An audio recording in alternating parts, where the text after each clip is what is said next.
একটা মানুষ এত কিছু কিভাবে জানে? বলো মোহাম্মদ, তুমি কি চাও? যদি এই আরবের সব থেকে সুন্দর নারী চাও অথবা যে কোনো সম্পদ চাও, আমরা তোমার জন্য দিব। একজন উত্তর দিয়ে না জানেন, তবুও তুমি এখান থেকে সরে আসো। আল্লাহ রাসূলের যে দিনের দাওয়াত, এটা তো বিপ্লব। আল্লাহ রাসূল বললেন, লাউদা আশ-শামসা ফি ইয়ামিনি ওয়াল কামারা ফি শিমালি। যদি পুরো সূর্য এসে ডান হাতে দাও, চন্দ্র এনে বাম হাতে দাও, তবু এই দিনের দাওয়াত থেকে আমি সরে যাব না। একটা মানুষ এত অথেন্টিক নিউজ কতটা পড়লে, কতটা জানলে, কতটা সাহসী এবং কতটা সৎ হলে একটা মানুষ ফ্ললেস কথা বলতে পারে? ইলেকশনের আগে বড় বড় ফিগারকে এখানে অ্যাসাসিনেশন করা হবে, গুপ্ত হত্যা করা হবে। আমরা হয়তো কথা বলতে বলতে একই কথা দুইবার বলে ফেলি, একটা একটা লাইন সেকেন্ড টাইম বলি, উনি কখনোই সেটা করতো না। আমরা যদি শহীদ হয়ে যাই, আমাদের সন্তানেরা লড়বে, তার সন্তানেরা লড়বে।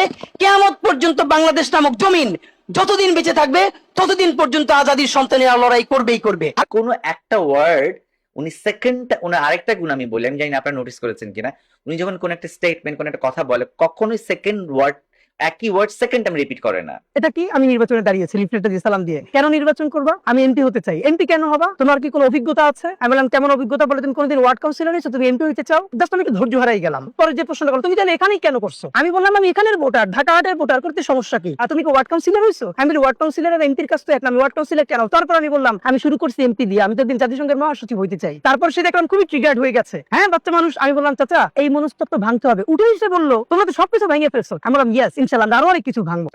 ওনার ব্রেন এত শার্প, বিকজ উনি জীবনে এত পড়াশোনা করেছে, এবং সবচেয়ে বড় কথা, ভারতবর্ষের যে এই যত ধরনের ইস্যুস গুলো ছিল, প্রত্যেকটা কোন সালে কোন রাজ্যে কত সংখ্যা আহত, আমার কাছে মানে জীবন্ত একটা এনসাইক্লোপিডিয়াকে আমি দেখতেছি। আমি তো ভীষণ ভাবে প্রত্যাশা করি, আমি ছোটবেলা থেকে এই স্বপ্নটা দেখি, অনেক জায়গায় বলেছি, একটা তুমুল মিছিল হচ্ছে অন্যায়ের বিরুদ্ধে। সেই মিছিলের সামনে আমি আছি, কোনো একটা বুলেট এসে আমার বুকটা হয়তো বিদ্ধ করে দিয়েছে। ন্যূনতম ওই জীবনটা লিড করতে পারলাম, যাতে একটা ইনসাফের হাসি নিয়ে আমি আমার আল্লাহর কাছে পৌঁছাতে চাই। এই যে মানুষটার জ্ঞানে প্রেমে পড়লাম আমি, উনি চলে যাওয়ার শেষ দিন পর্যন্ত আমি ওনার থেকে আর ডিসকানেক্ট হই নাই। বিএনপি যদি এখনো মনে করে তার পুরনো ধারার রাজনীতি কইরা সে ক্ষমতা আসবে এবং টিকে থাকবে, আগে আপনাদেরকে বলছিলাম বিএনপি ক্ষমতা আসলে থাকতে পারবে সর্বোচ্চ 3 বছর। আজকে সময় আরো কম মনে হইতেছে। বিএনপি যদি বিপুল ভোটে না 300 তে 300 জিততে আসে, এই অবস্থায় সে 2 বছরের বেশি সরকার রান করাইতে পারবে না। বাংলাদেশের স্বাধীনতার সার্বভৌমত্ব, বাংলাদেশের ইসলাম এবং মুসলমানকে বাঁচাইতে হইলে আমাদেরকে তুমুল যোগ্যতা অর্জন করতে হবে। এই মাদ্রাসা শিক্ষিত জনগোষ্ঠীর মধ্যে হাজার হাজার ছেলে লাগবে যারা সিএনএনে, আল জাজিরায় তুমুল ইংলিশে বলতে পারবে। তাকে যে জঙ্গি বলা হয়, মিথ্যে ট্যাগ দেওয়া হয়, এটাকে ডিবাঙ্ক করতে পারবে সেই ইংলিশে, এবং অবাক করার মতো ফ্লুয়েন্ট ইংলিশে। এই যোগ্যতা আমার লাগবে। আমাদের ভাইয়েরা কিতাবি আরবি এবং অন্য আরবি ভিন্ন জিনিস, তাকে দুর্দান্ত আরবি বলতে পারতে হবে। আমাদের প্ল্যাকার্ডে ইংলিশ কই, আমাদের প্ল্যাকার্ডে আরবি কই। ভাই, নিজের কাজ নিজে না করলে অন্য কেউ কইরে দেয় না।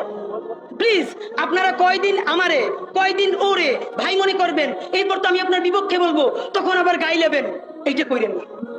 নিজে শক্তিশালী হন, নিজে যোগ্যতা অর্জন করেন। আমারে গালি দিয়ে হইলেও, বোকা দিয়ে হইলেও, যে এই পুচকি বলা এত ভাব লয়, যা যোগ্যতা অর্জন করে ফেলাই। তবে কি জানেন, মিছিল দিয়া জান দেওয়া এটা একদিনের কাজ, 3 দিন 5 দিন 1 মাসের কাজ। যোগ্যতা তো আর 1 বছরে অর্জন হয় না। এটা বিরাট একটা জিহাদ। আপনারা বলেন না জিহাদ চাই, চলেন জিহাদটাই শুরু করি। সেই জিহাদটা হইল, একজনের সব পড়ার দরকার নাই। এই দেশে আমাদের অনেক মাশাআল্লাহ আলেম হইছে। আলেমদের মধ্য থেকে এখন আইটি উদ্যোক্তা লাগবে, বুলধেরান মিডিয়া লাগবে। আমার যে 8000-এর ছেলেটা এখন পড়ে, চলেন সে আজকে জিহাদ ঘোষণা করি। আগামী 5 বছর পর, আগামী 10 বছর পর আমি এমন প্রতিষ্ঠান গড়ে তুলবো যেইটা শুধুই ইসলাম আর মুসলমানের প্রতিষ্ঠান না, এটা আপামর বাংলাদেশের প্রতিষ্ঠান হবে। আর দেখেন, যতবার ইসলাম কায়েমের কথা বলি, তার আগে যদি ইনসাফ কায়েমের কথা বলতাম, আমার হিন্দু অন্য ধর্মের ভাইরাও তো সাথে পাইতাম। কেন? ইনসাফ যদি রাষ্ট্রে কায়েম হয়ে যায়, তাহলে 80% ইসলাম তো এমনিতেই কায়েম হয়ে যায়।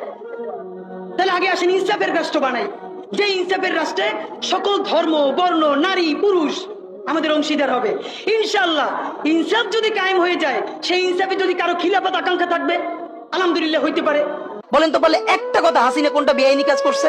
না, হাসিনা একটাও বেআইনি কাজ করে নাই। সে সমস্ত হত্যা, গুম, খুন এই সংবিধানের আইনের ভিত্তিতেই করছে। সে এই সংবিধানকে ডাস্টবিন বানিয়ে তত্ত্বাবধায়ক সরকার বাতিল করেছে, যা ইচ্ছা করে তাই করেছে।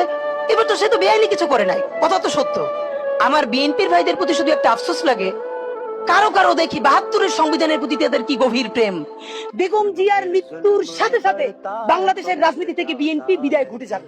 এখনো বিএনপি যেটুকু না সেটা বিএনপির বেগম জিয়ার নামে। বেগম জিয়ার মৃত্যুর সাথে সাথে বাংলাদেশ থেকে কিন্তু বিএনপি নাই হয়ে যাবে, কিন্তু সেটা আমাদের জন্য খুব আনন্দের সংবাদ না, কারণ ভারতীয় আধিপত্যবাদ বিরোধী লড়াইয়ে শহীদ জিয়ার এবং বেগম জিয়ার বিএনপি আমাদেরকে লাগবে। নাম্বার 1, বিএনপি আপনাদেরকে মনে করাই যে অধ্যত্ব ও অহমিকা আপনাদের বডি ল্যাঙ্গুয়েজে। আরে ভাই 1 বছর আগে ছিলেন বিলাই, টক শোতে যান নাই, অনলাইনে কানেক্টেড হইছেন, সেখানেও কে যেন নক করছে, বাসা থইয়া দৌড়াইতেছেন, মানে এটা তো আমরা মানি। এর মানে আপনারা বিলেই তো ছিলেন, এখন আপনি বাঘ হয়ে উঠছেন। সেই বাঘের কণ্ঠ কার সাথে দেখাইতেছেন? এই দেশের নিরীহ মানুষের সাথে। আওয়ামী লীগ কয়টা ধরে চেষ্টা পারছেন? কয়টা আওয়ামী লীগের বিরুদ্ধে অ্যাকশনে যাইতে পারছেন? কোটি কোটি টাকা খাই ওই হাজিম সেলিমের লোক স্টেজে উঠান। অধ্যত্ব আর অহমিকা আপনারা এইবার লাস্ট চান্স, যদি বাদ দিতে না পারেন আপনাদের দেশে আর কোনো রাজনীতি থাকবে না, মানে থাকবে না, মনে রাখেন। সজীব ওয়াজেদ জয়, এটার নাম বলা ঠিক না, এটার নাম হলো অটিস্টিক জয়। নাম দিচ্ছে আমার ধারণা আমার মা পাইছে নাই, কারণ সে কথায় কথায় যেরকম আপনারা দেখছেন আওয়ামী লীগ যখন ক্ষমতায় ছিল 15 বছর ধরে যেই রিয়েকশনটা দেওয়ার কথা ইউনিয়ন পরিষদের একজন মেম্বার নিরও যে রিয়েকশন দেওয়া কাটে না, সেটা হাসিনা দিত। এখন দেশে এত ঘটনা ঘটে যাইতেছে, কিন্তু সে ভিডিও কলেও আসে না, প্রকাশ্য আসে না। আমার ধারণা সে আছে কিনা এইটা প্রমাণ করার জন্য তার একবার ভিডিও কলে আসা উচিত। আর যদি টিটপটাং হয়ে যায় তাহলে আমাদের জানার ইচ্ছা তার কি কবর হয়েছে নাকি চিতায় তুলছে। অনেকেই তারে বলে যে তার মৃত্যু কামনা করি, আমরা একদম মনে প্রাণে বলি আমরা হাসিনার এত দ্রুত মৃত্যু চাই না।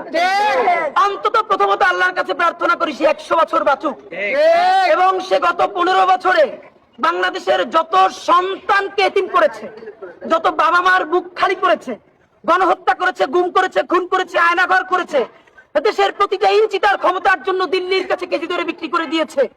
আগামী 20 বছর আল্লাহ তাআলা প্রত্যেকটা সেকেন্ড মিনিট তার অন্তরে সেই জাহান্নামের যন্ত্রণা দিবে।